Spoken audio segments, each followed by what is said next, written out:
Hello and welcome to a new episode of Muscle for Life. I'm Mike Matthews. Thanks for joining me today for something that is a little bit different. I do this every now and then when I think it's appropriate, and here is another one of those times. So a couple of weeks ago, I went on another podcast. I went on the Tailored Life podcast, which is hosted by my buddy Cody McBroom. And instead of talking about the stuff I normally talk about, like how to pick heavy things up and put them down and how to not eat like an asshole, we talked about entrepreneurship and marketing and business in general. And whenever I release content along those lines, whenever I write about those things or speak about those things, I always get good feedback because I have a lot of entrepreneurs in my orbit. I have a lot of people who own businesses or who are thinking of starting businesses or who work at a business, who work at a company and are happy to keep doing that, but who are striving to accomplish more in their career. And a lot of the principles that allow you to succeed as an entrepreneur apply just as much to someone who wants to succeed in a business, working for somebody else's business. For example, a very viable path to both meaningful work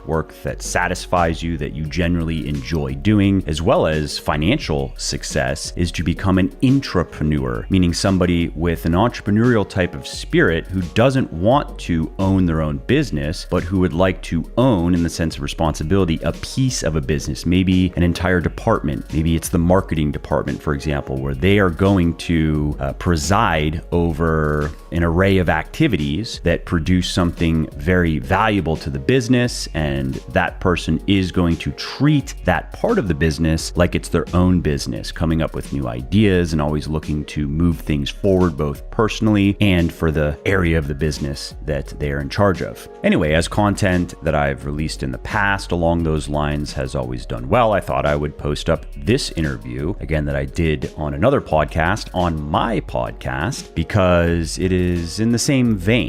In this interview, Cody and I talk about the myth of overnight success stories. We talk about how to deal with impatience. I am, by my nature, a pretty impatient person, and that's something I've had to force myself to get better at. We talk about reasons why you may not want to start a business, why it may make more sense to work in another company or for someone else, and that ultimately may allow you to, again, be more satisfied with your work and earn more money. We talk about work-life balance and dealing with stress, and particularly in the context of parenting, which is something I now have a bit of experience with. I have 2 kids, an 8-year-old son and a 3-year-old daughter. Cody and I talk about self-care routines. I talk about why I don't meditate. That's something I get asked about fairly often, actually, and more.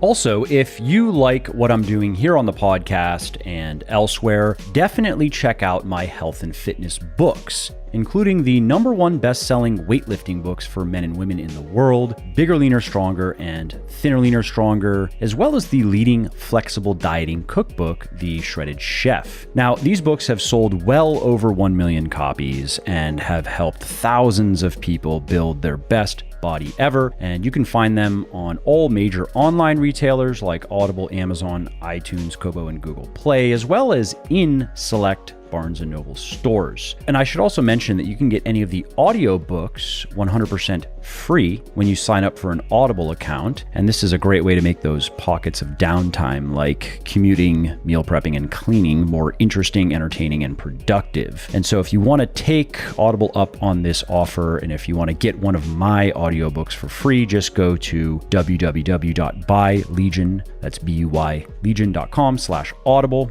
and sign up for your account. So again, if you appreciate my work and if you want to see more of it, and if you want to learn time-proven and evidence-based strategies for losing fat, building muscle, and getting healthy, and strategies that work for anyone and everyone, regardless of age or circumstances, please do consider picking up one of my best-selling books, Bigger, Leaner, Stronger for men, Thinner, Leaner, Stronger for women, and The Shredded Chef for my favorite fitness-friendly recipes. All right, dude. So like I said, you're the most frequently returning guest as far as I can remember. We're almost on episode 600, but I'm pretty sure that that's the case. But I'm excited for this one because like I told you, I want to take it a different route. Let's see if I can earn my invitation. Yeah. I think you will, man. I think because I've heard you talk on this stuff, maybe, and I haven't probably listened to every single interview you've done. You've done so many, but I've only heard you talk on this like a few times, and it tends to be the ones that I'm like most excited for when I see your interview and I see the title, and I'm like, and maybe it's because I've been in this industry a long time, but people ask me often too, like, you know, who do you follow or look up to from a business perspective? And a lot of times it's not necessarily other online coaching companies doing exactly what I do, which is a good tip for people. Like, you shouldn't just follow the people doing your thing.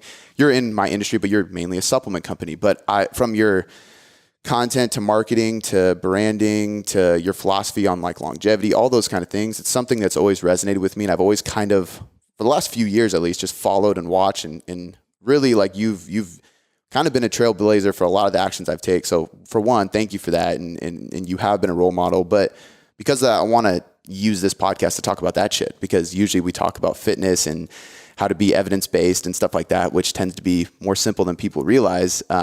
So the first thing I want to talk about is just like patience with it all. You know, like when I think of your development and going from being an Amazon author to what you're doing now and how long that's probably taken. And although it seems like for some people, like you blew up or you grew quick or it hasn't been that long, I'm sure you feel like it's probably been a really long fucking time. It feels like it's taken too long.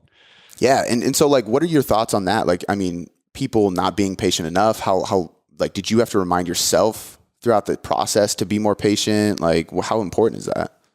Yeah, I mean, this is a good topic because I am naturally an impatient person. And a lot of successful people I know are the exact same way. Yep, and some very successful people I know, 9-figure net worth people are extremely impatient. And this is something I wouldn't say they struggle with. They just have to be aware of, because if they don't keep it in check, it will cause problems. Mm-hmm. It will cause problems with personnel, for example, or they're then railing on employees for not getting things done as quickly as they want them to get done when there actually is no way to get them. You know what I mean? Like there are constraints of reality. I mean, we all do have to at least sleep and like poop and eat food and stuff. And if we're going to maintain some health and wellness, we have to also exercise and get outside and have a social life to some degree. Right. Mm-hmm. And so that is one thing I'll just throw out there quickly. And then I want to jump just to this point of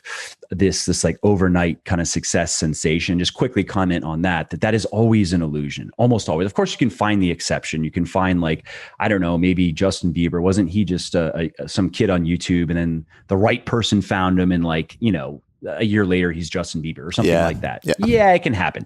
But in business, that almost never happens. It is almost always what you just alluded to, which is a lot of work, a lot of grind, and eventually things reach that critical mass. And then you can see exponential growth. And then more and more people start hearing about you or start coming across your work or your products or whatever. And it appears like you were nowhere, doing nothing to just, oh, wow, that's the next it guy or the next it girl. But that's almost never how the illusion is not the reality. Right. But anyways, coming back to this patience point, I'm an impatient person by nature. I want things done quickly. There's an objective analytical side to that, in that speed is extremely powerful in business. It's a force multiplier. It's one of those quote unquote little things that has a disproportionately large effect on your success. The faster you can get things done, the faster you can seize on opportunities, the faster you can put out fires and fill in holes in the business and so forth, the faster you can win. And I mean, that's probably something I could go on a long tangent on that, but that's just that is a true, just basic kind of maxim of business, right? So I come to my work with that, at least looking through that lens. I mean, there may be other things that go into it, but that's a major priority for me, is getting things done quickly and not getting stuck in perfectionism, for example, where things take a lot longer than they needed to take because I have to get every little detail right before I even know it's a good idea, for example. So I also have to balance that with my impatience. And so for me, what I've tried to do is be so in when I'm planning, right? I try to think with, okay, what am I trying to do here, and what is a realistic estimate of, let's say, time and resources that it's going to take to get this done, and then double the time and cut the proposed ROI. And that may not be financial, it depends what we're talking about, but like, what's the outcome that I think is a conservative estimate? Cut that in half. So double the time that it's going to take, and the money, if we're talking about money as well, and cut the conservative estimate of the result in half. And then think with those numbers, with that scenario, do I still want to do this or not? Does it still make sense to do it or not? And so that's saved me from committing myself to projects that, because what I don't want is, I don't want to get into the middle of something and then start questioning the cost of the opportunity. Like, should I be doing this? Because that makes my impatience go out of control, right? Where I'm like, all right, now I really just want to get this thing done because I don't even know if this was worth doing in the first place. And there are so many other things I could be doing, right? And so I've found that by working a little bit more on the front end before I commit myself or any of my the people who work with me or commit money or whatever, that I've done my due diligence, so to speak. In the past, I was quicker to just go with my kind of gut instincts of, oh yeah, that's a good idea, we should just do that, and then go and do it. Sometimes it worked out, sometimes it did not. And so that's one thing that has helped me. And another thing is, this is more just a kind of dealing with the emotion of impatience, is now that I'm in the middle of a process and I've done my initial work and on why I think this is a good idea, and I haven't changed my mind. There hasn't been like some market shift in circumstances that makes me have to now redo that, basically of okay, I don't want to just put more money after bad. You know what I mean? I don't want to keep going on something just because I said I'm going to do it. It needs to keep making sense. So let's say it is making sense, and it's not getting done as quickly as possible. And what aggravates me the most in that scenario is when I start thinking about what could be happening if it were done right now. Like, if I had this book out right now, I could be selling X number of more copies, and I know what that does strategically, and it brings more attention to Legion, and so there's that element of it, and then there's the element of maybe a little bit of like a fear that the opportunity is going to disappear by the time I actually am done, right? Like, it might be too late, or it may just not go very well because it's been 3 months, and who knows, circumstances can change. And so in my experience, what I've learned is that those kind of worst case scenarios, even though maybe that's not a worst case scenario, but that's a bad case scenario, they don't seem to happen nearly as often. If I were to look at it in terms of like actual probability, emotionally, I'm quick to take something that is maybe a smaller probability and make it a larger one. And this is just kind of a human thing. I think in that book, Thinking Fast and Slow, I think that was a book where the authors were talking about this is just humans, right? This is all of us. We have this it may be biological or who knows, but it seems to be kind of hardwired into us to take small probabilities that have emotional value and make them into larger, and then to, in some cases, take larger probabilities and make them a lot smaller. And so I try to consciously fight that cognitive bias and remind myself that it's unlikely that the opportunity is just going to be gone. It's unlikely that someone's going to preempt me so effectively that when I'm done, it's going to do nothing, right? And so I try to almost like have a dialogue with myself. There's the emotional side, right? And then there's the more analytical side. And so that has helped me just be more patient and understand that it when it gets done, it will The conditions will be likely very similar to when it began, and it'll have its chance to do well.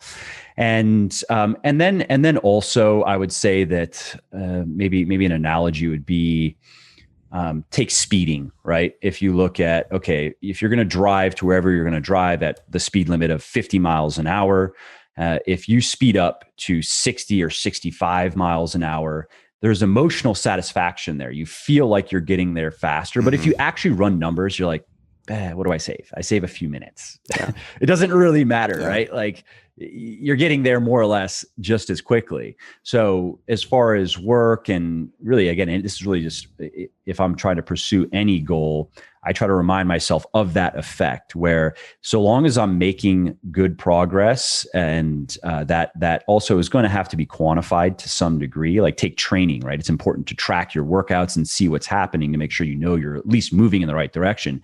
And so long as things are moving in the right direction, and so long as we are more or less on target, or I am more or less on target for my deadline, I actively resist that emotion of I'm not going fast enough.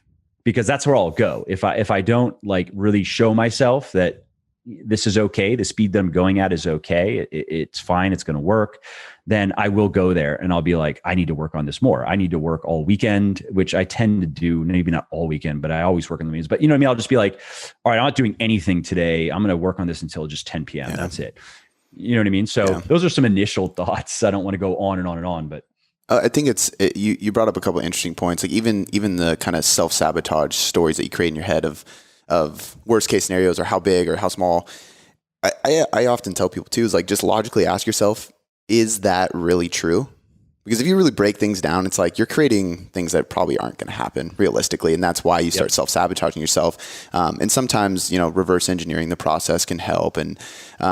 But on the patience note, I think it's because I'm a very impatient person too. And I've come to realize that I think it's, and I'd be interested if you agree, I think it's kind of, it's a double-edged sword in a way, but it's kind of a blessing and a curse. Like I think it's nice because it pushes me to keep going. Like I have to stop it sometimes, but like you said, like I have to be like, okay, you're going at the right pace, slow down. It's okay, chill. But at the same time, there's people who aren't impatient enough. And so they just don't grow. Yes. They don't push themselves. They don't push the people around them. And because of that, they're going too slow. Do you think like, and that's the fear though, right? Yeah. For people like us, that we don't want to be that. Mm-hmm. So if we're going to err in one direction, it's going to be in the other direction, right? We're going to err on overburdening ourselves, so to speak, and overreaching, not underburdening or underreaching.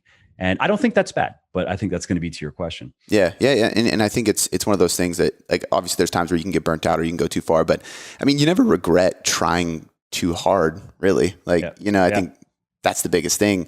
But along the lines of, patience and impatience, is there ever like, what was the thing that allowed you to become more patient or learn how to control that? Do you think like people have to find what their thing is? Like, I know a little bit about your past. Like, I don't even think you were going into the fitness or supplement space or anything like that.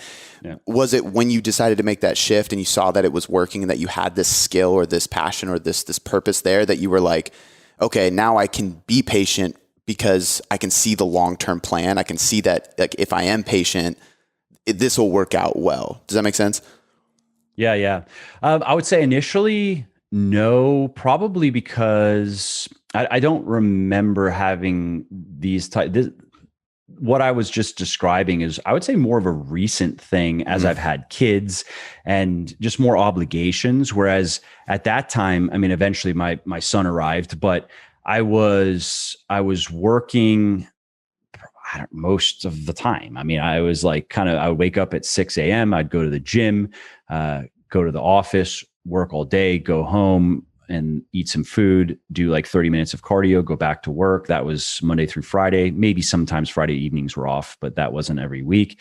I would work all day Saturday, just kind of morning till dinner, sometimes after dinner. And I would work half days Sunday. And I got into playing golf. So sometimes that was like my other, afternoon or whatever. And that was pretty much my life for several years. And I don't think I took a vacation in, I don't know, for like 4 or 5 years. And the easiest antidote, my drug of choice for dealing with impatience, is to just work. That's it. Just work. Just work on the goal, and then I'm happy. And then I know I'm making progress. And then I can also say that if it doesn't work out, and again, this is initially when I was building things, and now take Legion or books, or whatever, there's a lot of momentum. So at this point, it would take, I don't know, a major economic catastrophe to just delete what's there. But at the time, when I was building things, I don't want to fail. I'm the person I never want to fail because I didn't work hard enough. Like, I don't want to be that kind of person. I don't want to be the person who fails because they just didn't put in the effort. To me, that's the most pathetic reason to fail. Failing because it wasn't a good idea. Okay, sometimes that happens. Sometimes there's actually, the only way to not have that happen is to not even try. Because a good example of that is in marketing, conversion rate optimization. I'm working with a firm. I've been working with them some time, and they're good. And we come up with ideas, and there are some ideas that I was certain were going to work. Like, they were so obviously good ideas. Like, we dramatically improved our checkout process. Legion's old checkout was janky. It was just bad by best practices, by anyone's standard who knows about building a proper e-commerce checkout. It was bad. We rebuild it. We basically swipe Shopify, which has a really smooth flow that a lot of people are used to now. And it did nothing. Like, it was maybe if it did do something, it was probably 5% and a 5% increase in checkout rate or less.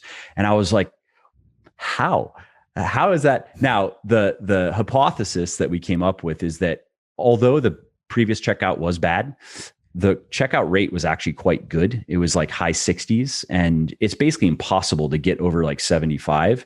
And I learned that later. And so I was like, oh, okay. So I guess now I see why. That's probably why it didn't, because once a person starts the checkout, a lot of the people are just committed to finishing it regardless of how ugly it is, right? And so my point with just saying that is that, like, that was an idea, though, that I was like, this is a great idea. I'll bet you we see a 10 or 15% increase, absolute, not even relative, in checkout rates. And nope, it turns out like that's basically impossible. To hit a checkout rate of like 80% plus, I guess you're Amazon now or something like that. And so coming back to just working hard, again, if I come up with an idea, let's say it's an idea for a book, write the book, launch the book, and then it doesn't meet expectations. It doesn't do as well as I had hoped, or maybe it completely flops. If it's just because the idea didn't resonate, fine. That doesn't really bother me. But if it were to flop because I just didn't work hard enough, I kind of tried to phone it in, and I didn't really do it up to the standard that I feel like I should have, that would just bother me more. Like, that's unacceptable to me. And so, I in the beginning, I was just committing as much time as I could to work and building things, because if it wasn't going to work out, I wanted to make sure it wasn't going to be for the lack of effort. And so now, though, you fast forward to where I'm at, I still work a lot. I don't work that much. It's not that I don't want to or that I couldn't. It's just that would mean that I don't want to be a derelict dad. I don't want to be just never there and have no relationship with my kids and try to tell myself that, like, well,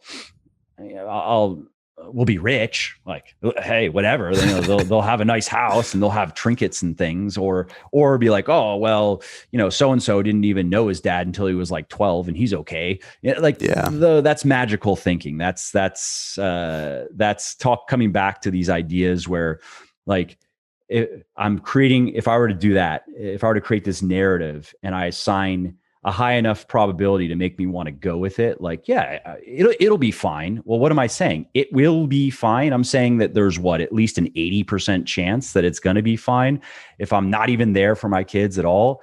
No. If I were to go look at some data, there's research out there that would immediately disagree with my fake illusion fantasy that I've just created, right? Yeah. And so now though, with less work, the opportunity cost of my work time has gone up. So I've had to care more about priorities and what am I going to work on? And that's helped me with, whereas previously I could quote unquote afford to do things that may or may not work. And I didn't really have to do very much thinking or analysis. If it seemed like a good idea and it wasn't going to cost an inordinate amount of time or money, do it, see what happens, right? But now I've isolated, I've found a lot of things that work that I can put my time into and that can get me to my bigger strategic goals. And so I'm more protective of my time, so to speak. And I'm more just cognizant of like, I really should be putting most of my time into these things, even if doing all of these other things would be more fun or more interesting. It's kind of in service of a bigger goal. And so that has helped as well. Yeah, I think there's a couple things that I think are really, really important for people to hear in that. And I think, one of them is this really what it takes to create a business. And that's something that I appreciate about you is that you openly say, I worked every single day of the week for a long time. And I did the same thing. And shit, I would even say for my daughter's like first 1.5 years of life, at least, that's how it was too. And it was like, It took me a while. Same here. But I had this, I had a conversation with somebody recently about this, about entrepreneurship and about how they wanted, like, it was this idea of like being an entrepreneur so you can have more freedom and flexibility and travel.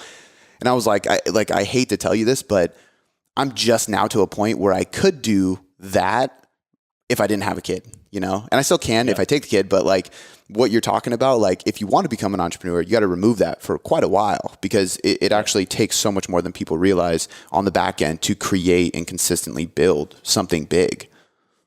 Very true. Yeah. I mean, for the first couple years of my son's life, I don't have very many memories with him, which is not something that I feel bad about for my sake. And I'm not asking for pity or anything. It's just a fact. And I probably still would have done it the same way because that period produced a lot and it's going to mean a lot for his future. And now that he's a bit older, I mean, to be fair, at that time, he really just wanted his mom most of the time, but I could have made more of an effort. It just would have taken time, of course. And maybe I should have made a little bit more of an effort. Fortunately, though, he's 8 now and I do still work a lot and there are certainly better dads out there, but I give him time. I give him importance and I'm not as just inaccessible as I was then. And I think it matters a little bit more that he's older. So I totally understand that. And to your point about entrepreneurship, I totally agree. I've said this, I don't know, in interviews and here and there on my own podcast, when the topic of entrepreneurship has come up, it's not for everyone. And that's okay. I don't say that like by putting us entrepreneurs up on a pedestal, looking down at the dirty peasants, like, no, peasant, you can't come up here. No, it's actually just not for everyone. And there's a lot to be said for having a job that you enjoy that allows you to focus on the work that you're good at and that you like to do, and that allows you to build a skill set that's going to be commercially valuable and viable for the decades to come. And that's not that a lot of that is changing because of technology and what's happening in the economy. And there's a lot to be said for not having to worry about payroll and not having to worry about inventory issues, unless that's your job, not having to worry about so many of the other things that come with owning a business. And it's not because you quote unquote couldn't do it, but no, there's a trade-off there. And in my opinion, if we're talking about owning a business, the benefits of, let's talk about this idea of freedom. Yeah, if you can get to a certain level of financial success and you can put enough systems in place and have enough people, you can have more time to play around, I guess, than if you had a steady job that keeps you busy 40 to 50 hours per week. Like you can take more vacation time, so to speak. But there, and I'm sure you can relate to this, you're not to get to that point. You have to be the kind of person who doesn't really get off on not working. You know what I mean? Like you're going to probably be the person who defaults to work, who enjoys work, who takes, for me, like a vacation Sure, 5 days. After 5 days or so, it doesn't matter where I am. I can be in Italy, I can be in France, I can be in beautiful places, whatever. 5 days and I could leave. And I'm like, yeah, that was good. You know, a little change up of the routine, looked at the rocks, ate the food, fine. You know, that's it. That's traveling. Cool. And I've done a lot of traveling. I'm just kind of whatever about it at this point, right? 7 days, I'm now looking forward to coming home. 10 days, I'm like, I want to leave. Yeah. I want to get back to my routine. I want to be productive again. I want to have my workout schedule in. I want to eat like an adult. I want to stop, you know, just randomly eating in this restaurant here and there. You know, it's just, I want to get back to my system, my personal system that works for me. And that is the case with a lot of successful people I know. That said, where I've seen it change is in the case of either large amounts of wealth, hundreds of millions of dollars net worth type territory, where I've seen people who have worked tremendously hard. I'm thinking of one person, he started at like 16 and he has worked, he's my age, so 20 years of the type of lifestyle that we're talking about. And he's at a point now where, I mean, his net worth is in 9 figures, and at some point he'll probably sell his business for, I don't know, $400 to $900 million, depending on what he wants to do. And he now is more interested in just kind of finding other things that interest him. But it's been 20 years of that, of really working his ass off and achieving a certain level of success where he can't pretend like money matters anymore. Mm-hmm. You know, like it just doesn't. He can do whatever he wants, right? He made 8 figures in the markets last year. It just doesn't matter at this point. But I know just as many very successful people who are still they just default to work. Like they want to have fun. That's more how it has changed, where at one point they did whatever they needed to do to get that financial freedom. But for them, the financial freedom was to only do the things they want to do now. And that means work, though, to only work with people they want to work with, to only work on projects they want to work on, to only invest in businesses they want to invest in. And that's what they're looking for. And they, in a couple of cases, I can think of people who went through the kind of the phase that my buddy's going into right now, and then got bored and went back to, they're like, I was happiest and I felt most excited about my life back when I was working to build my businesses and build my net worth. And now that I've done that, and then I tried to take it easy and just live the good life, quote unquote. I mean, in a couple of cases, people have told me like they were even depressed. They weren't happy. Mm-hmm. And they had everything, but they didn't have a game that they wanted to play. And that's really what it comes down to, right? Yeah. I think it's that creative process. I was even going to say, when you mentioned that person that was very successful, after he sells, he probably will start another company, right? Oh, he already says he will. Yeah. He knows. Exactly. And I think it's a trait. And I've had conversations with my wife about this, where she has talked about like working on Sundays, and she's like, well, you don't have to, do. And I'm like, no, I definitely don't. Like, things are good, but like, I really want to, because like I get this antsy feeling of like, well, it's Sunday, sets me up for Monday, and it's like this whole cycle, and it's what I love to do, and it's that creative process.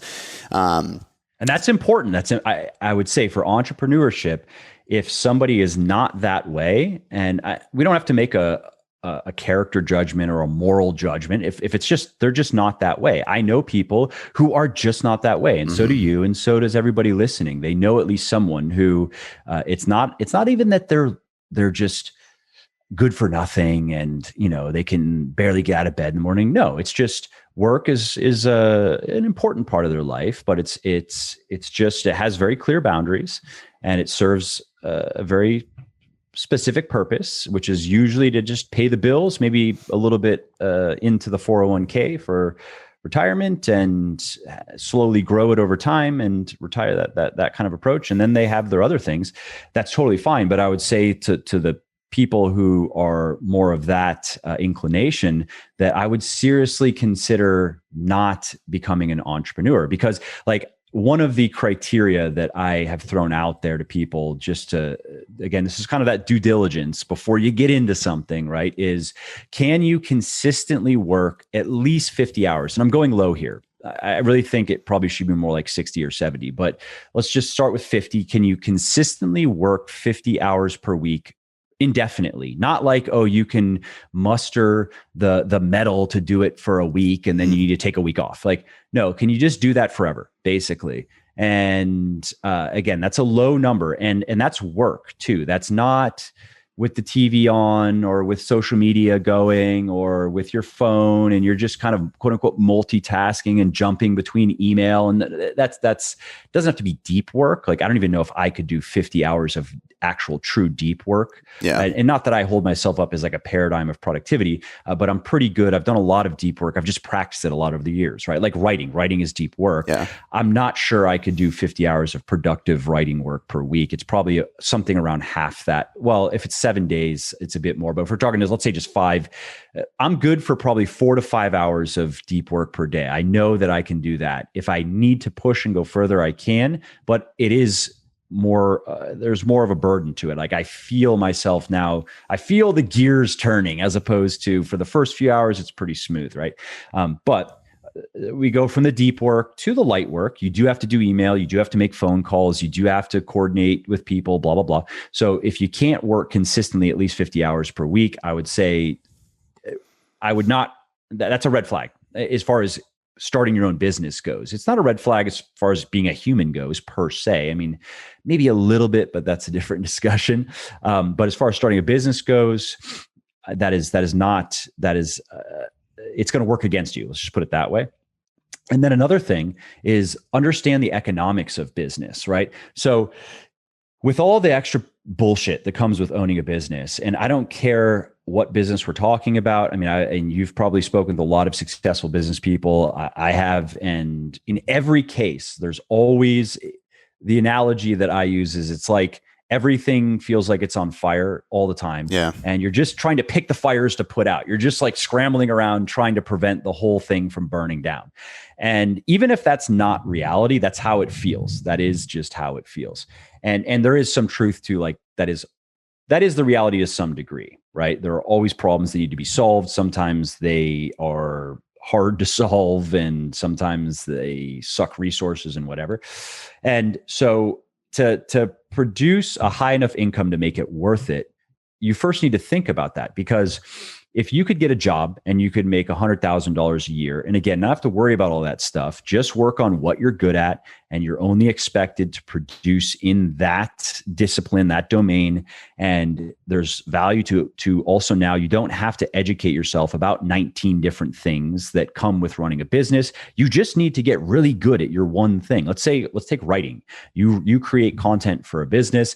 You just need to get better and better at researching and writing and improve your quality and quantity, and your value goes up. If your business doesn't see that and they don't continue to pay you more, go somewhere else, because that's a valuable thing. And you could find a lot of individual examples of like, just get really good at this thing and you're going to be able to make good money, and you're going to be able to make more and more money as time goes on. Your wages don't have to remain stagnant. Now, if we're talking about physical labor, for example, yeah, you only can do very simple physical actions so well. And so of course it's hard to expect the value of that to go way up, especially with automation and AI and whatever, right?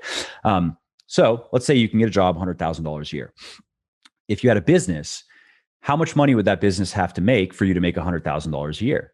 And you know this, but many people who are not in business, they don't realize that the average business, if we're looking at profitability, is probably around 10 to 15%. That's actually considered good in business. 10 is okay, 15 is good, 20 plus is great. And you don't really see 20 plus often. You see it maybe in some software companies and digital agencies, and you can do it. But most businesses are going to be, I would say assume 10%, unless you know for a fact that margins are just higher. Like if you're starting a SaaS company and you know what you're doing on the marketing and you're not going to waste a bunch of money there, sure, you might be able to get 20, but let's just say 10. Okay, so you have 10% profits. And that means that after all of your expenses come out, your cost of goods and your overhead and blah, blah, blah, there's 10% left for you, the owner. And in the beginning, you don't get a salary plus your distributions. Where's the salary coming from? You get that's it. That's all there is to pay you is 10% of the revenue. Now, if you take all of the profit out of your business, you're going to struggle to grow it, because what's going to happen is you're going to create systems that are going to get you to a certain level of revenue. And to scale those systems, it often takes investment. And if it doesn't, if you find something that is continuing to grow at a certain level of investment, eventually it will taper off, right? Mm-hmm. So you have your systems now that are producing your income. How do you double that income? Something has to happen. It's not just going to come from the government, although these days maybe it will. But no, something has to happen in the market. You have to make something happen. You have to launch a new product, for example. Great, that's a good way to grow your revenue, depending on where you're at in your business. That costs money. Where does that money come from? It comes from your bottom line. It comes from your profits, because that's the only money you have left after all of your expenses to just stay where you're at. Yeah. So, there are different schools of thought on how much money the owner should be pulling out of the business if he wants to also, or she wants to also maintain good growth. But if we want to be conservative, 50% is a high number. That's high. 25 or so is, and this is going to change based on businesses. So if somebody listening is taking more than that out of their business, I'm not saying they're doing it wrong per se, but I'm just going with kind of middle of the curve here, right? But even if we're really generous and we say, all right, you can take 50% of your profits, that's yours, right? And you can figure that out. So it's going to probably be hard to grow quickly, but whatever. Let's just say that's the case. So now let's do some math. What does it take to get to $100,000 a year in income given those parameters? Well, now you need $2 million a year in income, because you have $200,000 profit and half of it is yours. How many businesses make it to $2 million a year in consistent revenue? I mean, forget it. Like, you have 1 year it's a small percentage. I don't know what it is off the top of my head, but it's small. Mm-hmm. Most businesses fail within the first 5 years, for example. A lot of them fail within the first 2 years. So it's a very small percentage. I would not be surprised if it's less than 10%, maybe even less than 5%, ever even see 1 million in annual revenue. I'm not sure. I'd have to look, but that feels about the right range. I might be a little bit off there. But then you go to 2 million and now it gets smaller, 10 million. And so to make $500,000 a year, again, assuming what we just laid out is true, that's $10 million a year in sales. That's now that's a fraction of 1% of businesses make it to 10 million. And then we take those base rates, right? And we apply those now to the arenas that we've chosen to participate in. So it's not just what does it take for a business to get to 10 million a year in revenue? What does it take for a coaching business, for example, to get to 10 million in revenue? What does it take for a supplement business, a book publishing business? And you can get more granular with that data and understand that, hey, you may be in a great place that makes it a lot easier to get to that than the average, but it also may be the other way around. And so understanding the economics, I think, is very important, because when people understand that, they're like, oh yeah, wow, making millions of dollars a year consistently in sales is maybe I could do it, but that's not as easy as I was thinking. Like, I was thinking, hey, if I get my business to like 100K, 200K a year, I could probably take half of that. You know what I mean? And that's not how it works. So that's also a discussion that I've had with people. And then also for them to think with and assign a value, try to assign a monetary value to the extra bullshit that you are going to have to deal with as an entrepreneur, because that has certainly added to the stress quotient in my life. Like, I guarantee you part of the reason why I'm no longer as good of a sleeper as I once was is because the stakes are just a lot higher. Yeah. Like, yeah, I make more money now, my net worth is higher, but unfortunately, the emotional counterbalance, like the weight of that it's just not very much. Like, it's just bigger problems, more problems, and more. Again, I'm not trying to pretend like I'm a victim. I'm just saying reality, right? There's just more stuff on my mind all of the time now than ever before. And of course, there are rewards that are associated with that, but it takes its toll, so to speak, even though I do a pretty good job managing it. And so you have to assign a monetary value to that. If you could make 100,000 a year in a job and have none of that, or you could own a business and make 100,000 a year and have all of that. Why would you even bother? You're not going to have the freedom, right? You're not going to be able to just walk away from your business and go to Indonesia for a month and think you'll still have a business when you come back. A lot of people I know who own businesses, about 2 weeks is the point when things start to, unless they've really put in good systems, things start to go wonky after about 2 weeks. And you also remember, you're probably not going to want to do it very much. You're not going to enjoy your trip to Indonesia nearly as much when you know that your business is starting to unravel every minute of every day, right? And so for me, the math is, I would personally have to make probably 3 to 5 times the money as an entrepreneur as I could as an employee for it to that's just probably my point of indifference, like the point of where now I'm kind of indifferent. It's okay. I could have the extra money and there are the extra problems that come with that, or I could have less money and not have those problems. Like the value to that is probably about equal at that point, 3 to 5 times. And people though need to work that out for themselves individually. And so, yeah, that's a discussion I've had many times. If you like what I'm doing here on the podcast and elsewhere, definitely check out my health and fitness books, including the #1 best-selling weightlifting books for men and women in the world, Bigger, Leaner, Stronger, and Thinner, Leaner, Stronger, as well as the leading flexible dieting cookbook, The Shredded Chef. What do you do personally? I've never, and I don't know if you do this, but I've never heard you speak on like journaling or meditation or anything like that. But I'm curious of like reflection work, because some of the stuff we talked about just now kind of made me think of like, there was like this, and I have nothing wrong with Gary Vee, but there was like a Gary Vee era where entrepreneurship became like really fucking cool. And then everyone was doing it, which is cool. I respect Gary Vee. I don't know him and I don't really follow him very much, but I've seen a lot of his stuff. And I'm like, this guy has energy and he's not giving bad advice. Exactly. Right. And then there's also this aspect of the whole balance thing of like, having balance and needing balance and all this stuff. And I don't think I used to always say balance is bullshit, but I don't think balance is about time, because you're never going to balance time, period. If you want something to be, if you want to be the best dad, you have to put all of your time in being a dad. If you want the biggest business, you have to do that, so, but is there ever like practices or like, what have you done to kind of stay in your own lane, so to speak, mentally? Because a lot of what we're talking about isn't the normal thing, or people would kind of look down upon working too much to build something, or not having this balance, or even like what you just talked about. Entrepreneurship does not sound cool or fun at all based on what you just talked about. Right. But there's something that like makes you want to do it. Right. Exactly. But that to me is like, if somebody just listened to my litany of reasons to not be an entrepreneur and they still want to do it, they feel like they're up to the challenge and they're willing to put in the work, and they understand the economics and they believe in their business plan, so to speak, and they still want to do it, then I think great signs, and those are all green flags to me. And as far as like self-care goes, I don't talk about it because I feel like I'm not a good role model in that sense, because I've tried journaling and just got bored with it. I'm like, I'm not getting anything out of this. I'd rather be working. I'm wasting my time.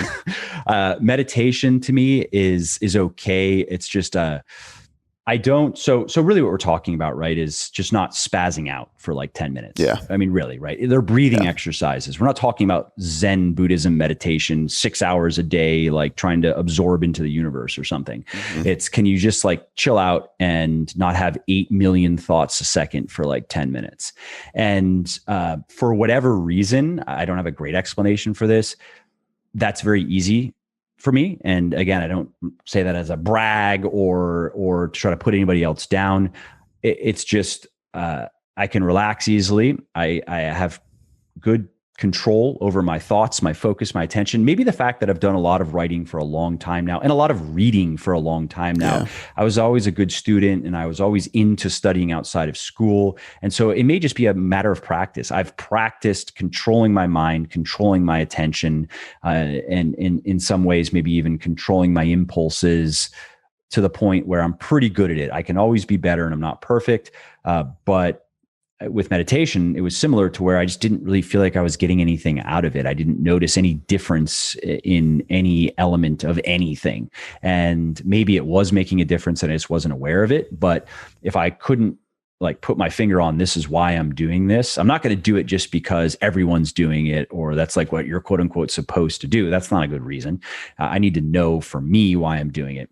And so I've done that and it was just kind of, it was a wash. It didn't hurt, but it was not, I didn't see that I was going from, let's say, even though I tend to be a higher strung person, I wasn't going from like clearly feeling anxiety to feeling calm. Like that would have been, oh, cool. That's a great benefit. Like I'm starting my day with that. You know what I mean?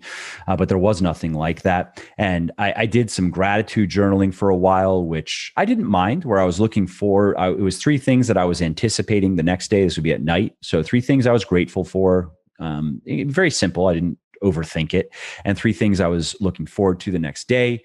And again, I just felt like after doing it for a while and staying committed to it, I didn't care whether I continued to do it or not. You know what I mean? Like I didn't notice a marked improvement in my mood, which is generally, when I'm in my workflow, I'm generally in a good mood. If I'm not working, sometimes if I feel like I should be working, I'm going to not be in a very good mood. But generally, I'd say pretty balanced emotionally, and I do tend toward irascibility. I will say that, but not. I don't think to the extreme or to an extreme fault. And so that's something. That's another example that was just. It just didn't really seem. I'd rather. It didn't take much time, I guess. I didn't notice any benefit from it. I liken it to like cold showers, right? Which I've done for a long time, and I continue to do simply because I don't know. I've kind of gotten used to it, and maybe I think there's a little bit of value in it. It's almost like a little bit of a metaphorical, just forcing myself to do something that is uncomfortable. And I understand there are no health benefits. If I were to take like a 6-minute ice bath every day, they're actually bring down some inflammation levels, or there could be a few things to be said for that. But just a few minutes in cold water, just raining down on me is not going to do anything health wise. It has, though, if we're talking about physical effects, it has increased my cold tolerance. That's kind of cool. Like I do not get cold easily since then. And that's kind of useful living in Virginia. Now I'm moving to Florida, so that is no longer useful. In fact, I probably, if the body has counterbalance, like if I'm now a warmer person, if I run hot now, I'm fucked. In Florida, it's gonna be disgusting. I'm just gonna be sweating literally every day, all day. But to the cold showers thing was something that I've continued to do because it continued to make sense to me. Where even though I couldn't like tell you, oh, well, here's the before and after. Like before cold showers, I was the person who couldn't, and then after, no, not at all. But I like things that are high leverage, that ideally you have things that are relatively easy to do that can have big effects. And so this is one of the things that I don't think it has big effects, but because it's at the level of character, because it's at the level of I'm the type of person who blah, that is appealing to me, because I think that level of personal development takes precedence over all more tactical types of things, like how to be more productive and how to be a better marketer, or if we're talking about how to be a better person, like we talk about a relationship. Research shows that people who have sex more often have better relationships, so much so that the joke is like, fuck, don't fight. Right. But above that is more, I think, of the book, like the 7 Habits of Highly Effective People, where it's what type of person you are, your values, your principles, your own precepts, your ideas, your attitudes that drive your behaviors. And in the case of a cold shower, does it really matter? No, but it is just one little indicator that I am the type of person who can force myself to do uncomfortable things.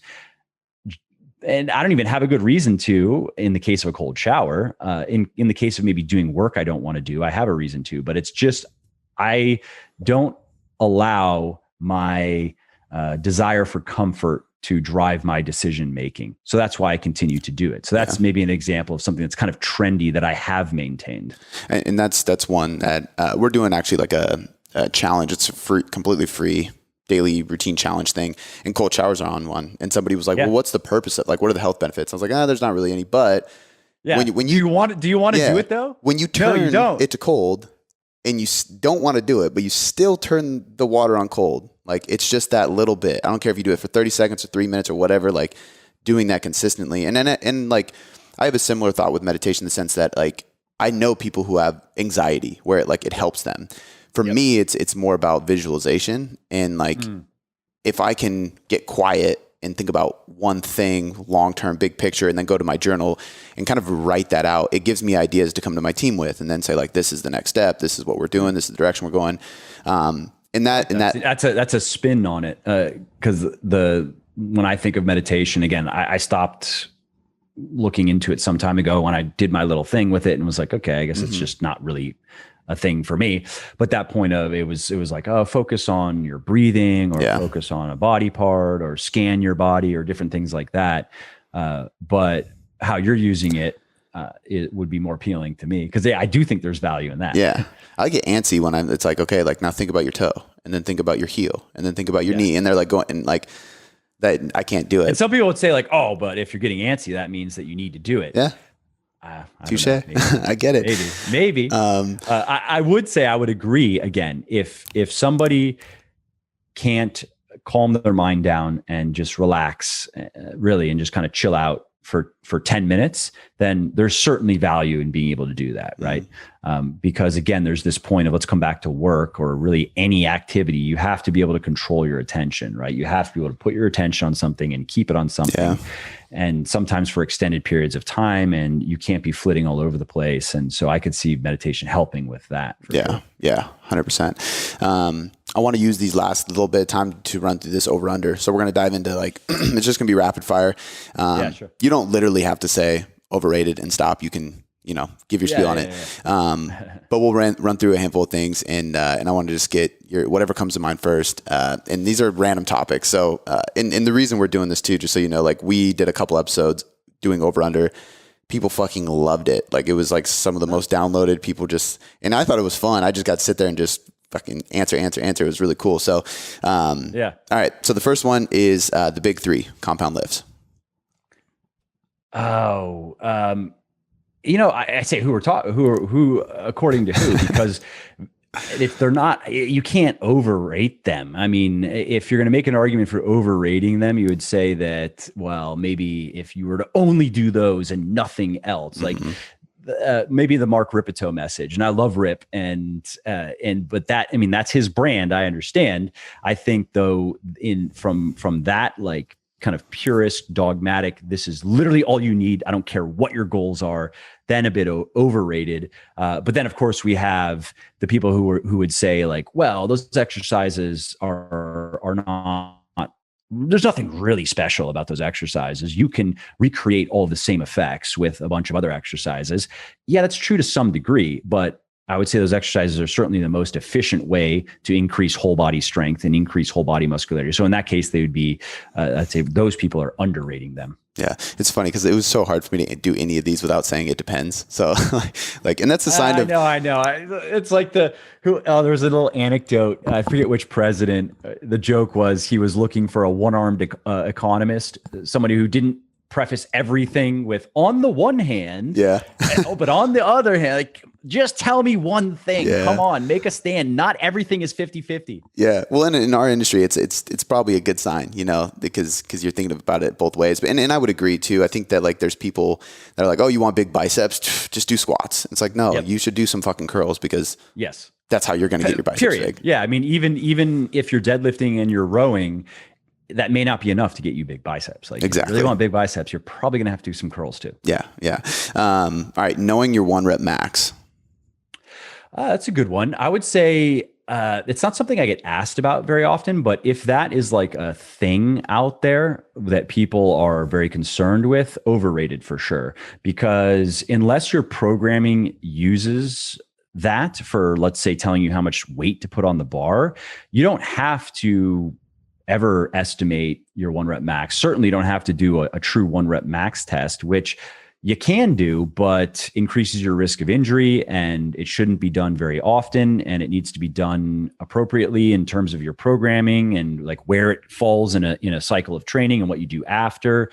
And so like, for example, if someone's following, let's say it's a guy following my Bigger, Leaner, Stronger, which is double progression, a lot of 4 to 6 reps, or a woman following Thinner, Leaner, Stronger, a lot of 8 to 10 rep work, double progression, they can do really well, never calculating a 1 rep max, never knowing a 1 rep max ever.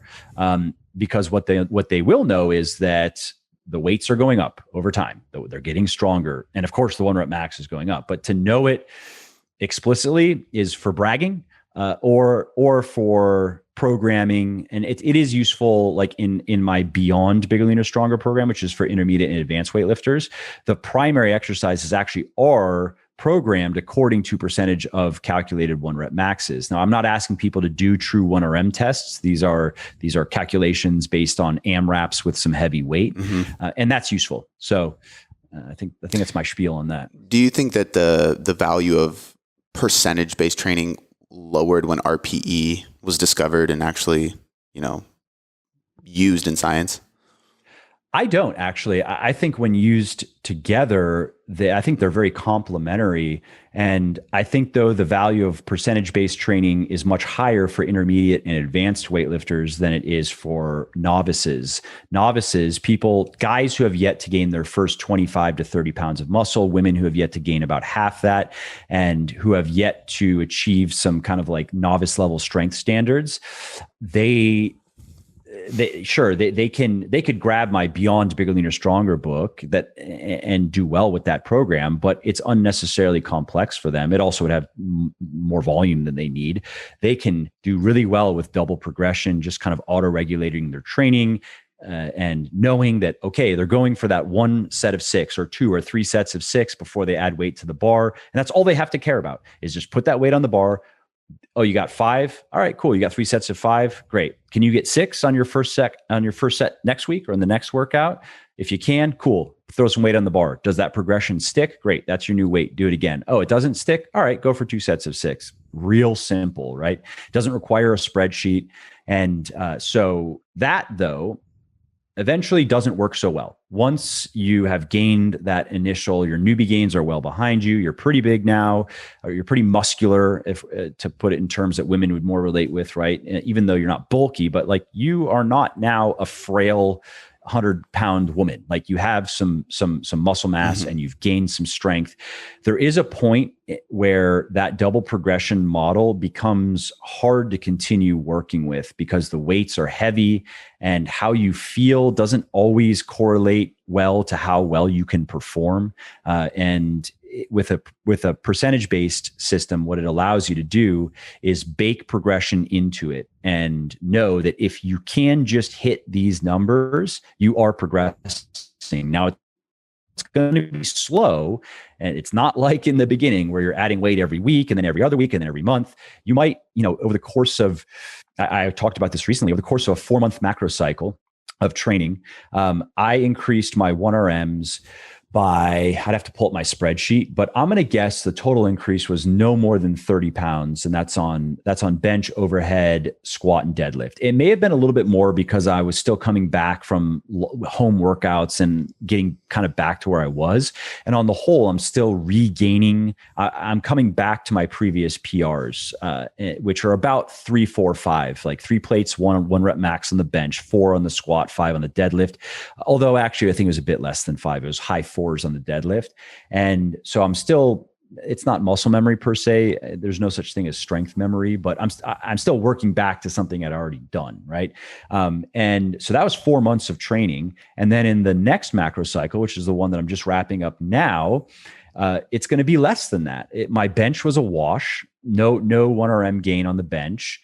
And I did my 1RM I did my AMRAP on a trap bar deadlift, and it looks like I think I gained about 10 pounds. I went from 460 to 470, one rep, and we'll see how my squat goes. My overhead press went up by about 10 pounds as well, and we'll see how my squat goes. So it may be similar. We'll see how my squat will determine, I guess, how it goes.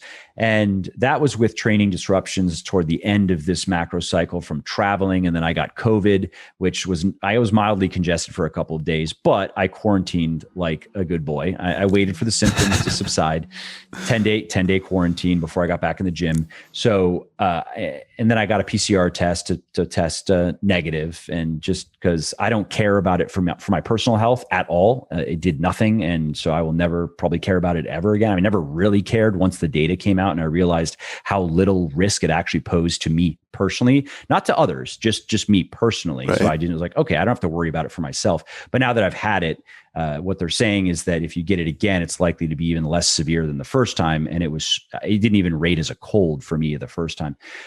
But it still disrupted my training because I didn't have a home gym to work out in. So I just didn't train for those days. I didn't bother doing push-ups, or I was like, whatever, I guess I'm taking 10 days off. So then I got back into the groove, couple of weeks to try to get back to it. But so we'll see on that macro cycle. And that progress is going to slow down. I know once I start getting back toward those previous PRs, I'm going to be lucky to probably add, 10 to 15 pounds probably per year to those lifts.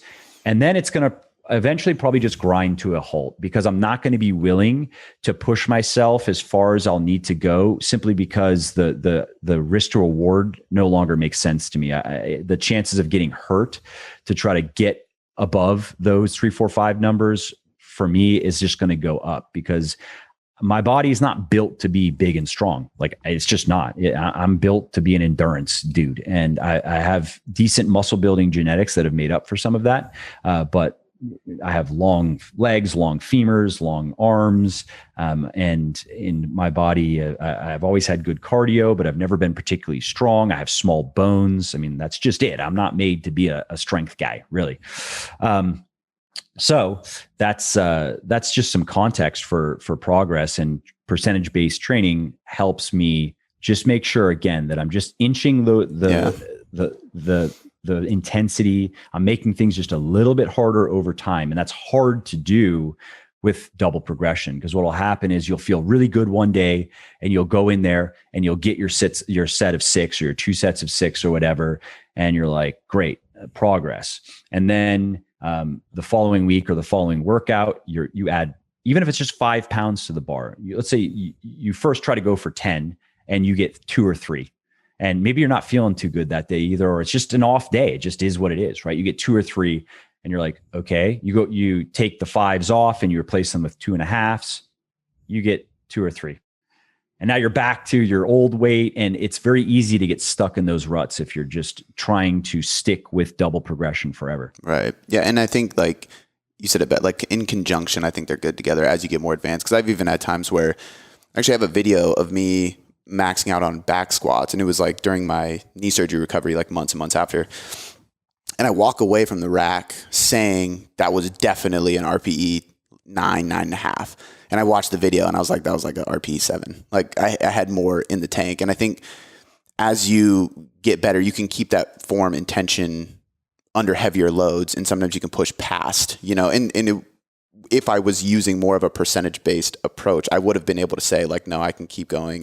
But that's also the value of filming your workouts. But all right, more. That's a good point. That subjective element comes into it as well. That's a very good point. I didn't think of that. But yeah, when you see it on video and you look at the bar speed, you're like, it barely even slowed down. That was not anywhere even close. It just felt really hard because, maybe I didn't sleep all that great the night before. And once you're beyond 80%, everything feels fucking hard, at a certain point. All right. Email marketing. Oh, it is. If anyone who thinks it's not amazing when done well, underrated. It's certainly not. I have not seen it overrated. And the thing though is doing it well. And many companies do not do it well. Many people do not do it well.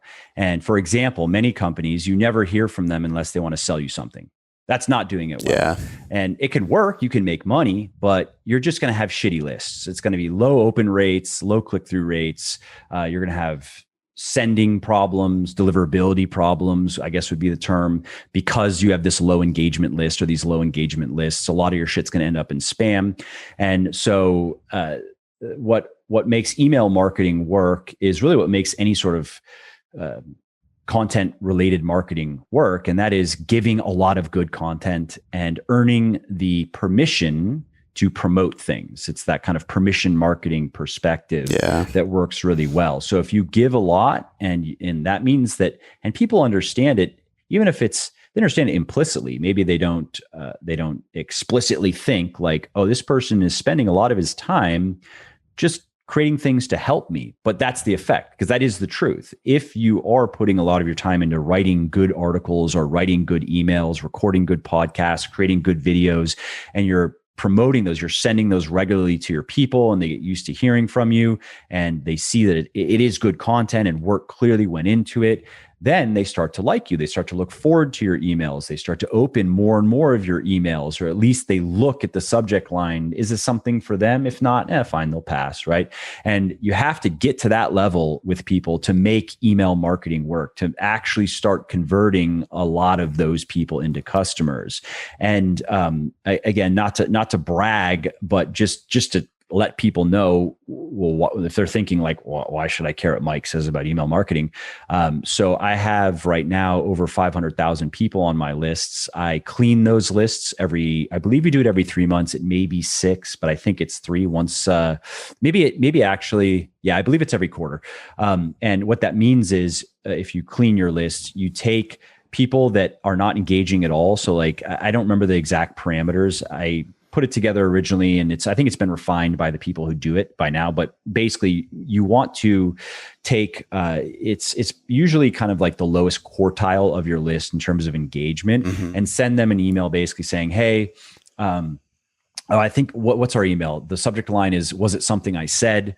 And it's basically saying like, hey, you don't really open anything, you don't click on anything. And if you don't want to hear from me, that's totally cool. But if I don't hear from you, I'm going to have to remove you from my list. And it may say something totally different now, but that's kind of the gist of it. And it's not bullshit, actually. The reason why I do that is not as a marketing gimmick to try to get people to buy something from me or whatever. It's actually because if I keep them on my list, then my deliverability rates go down. ISPs, that matters. There is a relationship between the quality and the health of your list, and you can look at that in terms of engagement. That's what they look at. Open rates, like in the highest quartile, our open rates on average are, and that's a lot of people, right? On a 500,000 person list or different lists, our average open rate is probably over 30%. That's really good. The highest. That's really good, right? Anything in the teens to 20 is like good, right? Yeah. You get into the mid 20s, you're getting real good. You get to above that, and that's really good. And that then has a rising tide effect because it allows more of my emails to land in inboxes and not spam, right? Yeah. And so that's a 500,000 people, and it continues to grow, and it gets cleaned regularly.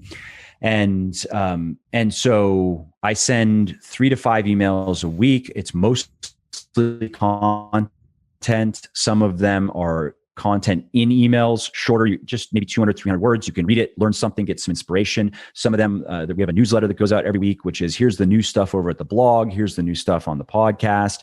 And we have, let's see, what else? So it's a combination of those things, really, but it's a lot of content. And so people, there's often, like, after I've gone through a couple of weeks, there's usually something for a lot of people in there, right? And then that allows me I've earned the permission of many of my subscribers to promote aggressively when I have a sale, for example. So like, if I have a big sale, I may email literally 9 times in like 5 days. And sure, I get more unsubscribes, and some people tell me to fuck off and die and stop emailing them and whatever. That's fine. But I don't get much of that. A lot of people are okay with it because there's enough value being on my list. And also a lot of people, they're like, oh, cool, that's on sale. Great. Yeah, I want that. I wanted to get that anyway. Yeah. And so as a result of what is a pretty simple system, I mean, Legion does millions of dollars a year in sales from email marketing. So that's where I'm coming from. My email marketing, of course, can be better, but we have pretty good systems in place. That would also include good autoresponders that share some of your best emails right up front. So things that people really have engaged well with. If we were starting from a simple, just kind of blank slate, get people on, have an introductory email, invite them to ask questions. That's one of the first things that the autoresponder does. It's like, it's an email from my email address, just saying, hey, do you have any questions? Hit reply. Let me know. You'll hear back from me. You'll get an answer, right? That is tremendously powerful. Psychologically, it's very helpful. It also, by starting that discussion, by getting them to send me an email, now my deliverability with them skyrockets. Yeah. Because now it's recognized like, oh, they're actually talking to this guy, right? So when an email comes from Mike at Muscle for Life or whatever, it's going to hit their inbox, and there's value in that. And then building that AR out with, again, emails that have really done well. And there's some other strategic thoughts that go into building that out. But that's a very simple way to start building something that by the end of, somebody hits your list and they're going to get, let's just say it's 3 emails. It's going to be every other day. And those emails are an invitation to talk to you, ask you questions. So right away you get them engaged. And then you have a couple of, let's say, really good content emails that you just know have performed really well. Like really, you got a lot of good feedback and people are forwarding them around. Then if you just load those and front end that, then you've just created a really good first impression with your subscribers. So there's so many things you can do with email marketing.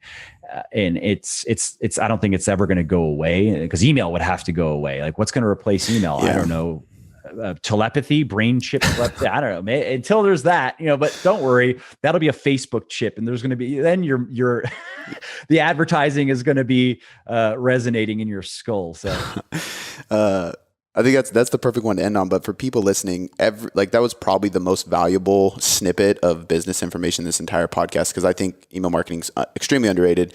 And no matter what scale your business at, you can value from what he just said and do it exactly how he does it. Because my list is not nearly as big as yours. However, I do the same exact cleanup process. I do the same exact autoresponder process. I have the same exact philosophy of giving free value. And then when I have something to promote, every single day we're actually promoting it, because people are willing to accept it, because I don't annoy them every single week year round. But and I'm subscribed to you guys' list, so I know that that's true, and I get those emails. But no, that was great, man. I think that's perfect info, and I think that I'm glad we went the route of business and stuff, because people don't hear you specifically talk about it enough, and it's always interesting to hear when we see big businesses, like what's going on in the person's head behind the scenes that doesn't do a lot of business coaching, masterminds, stuff like that in the back end. So thank you for sharing all that, dude. And I mean, I have your guys' links all over my shit, because obviously I'm on the team. But if you want to share where to find everything you do, that this would be the time to plug it.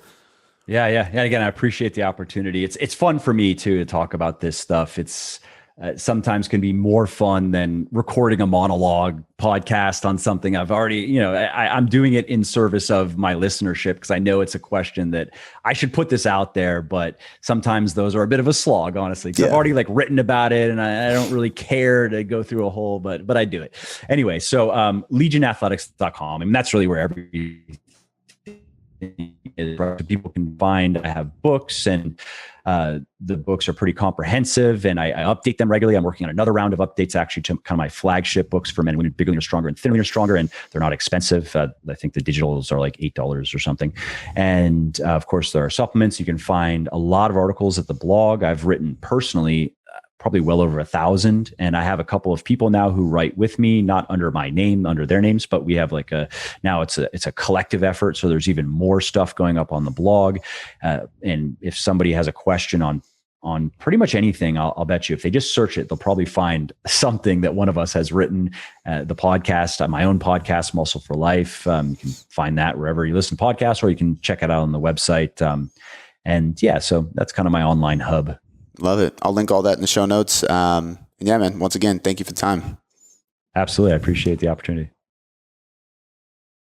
All right, well, that's it for this episode. I hope you enjoyed it and found it interesting and helpful. And if you did, and you don't mind doing me a favor, please do leave a quick review on iTunes or wherever you're listening to me from, in whichever app you're listening to me in, because that not only convinces people that they should check out the show, it also increases search visibility, and thus it helps more people find their way to me and learn how to get fitter, leaner, stronger, healthier, and happier as well. And of course, if you want to be notified when the next episode goes live, then simply subscribe to the podcast and you won't miss out on any new stuff. And if you didn't like something about the show, please do shoot me an email at mike@muscleforlife.com, just muscle, F-O-R, life.com, and share your thoughts on how I can do this better. I read everything myself, and I'm always looking for constructive feedback, even if it is criticism.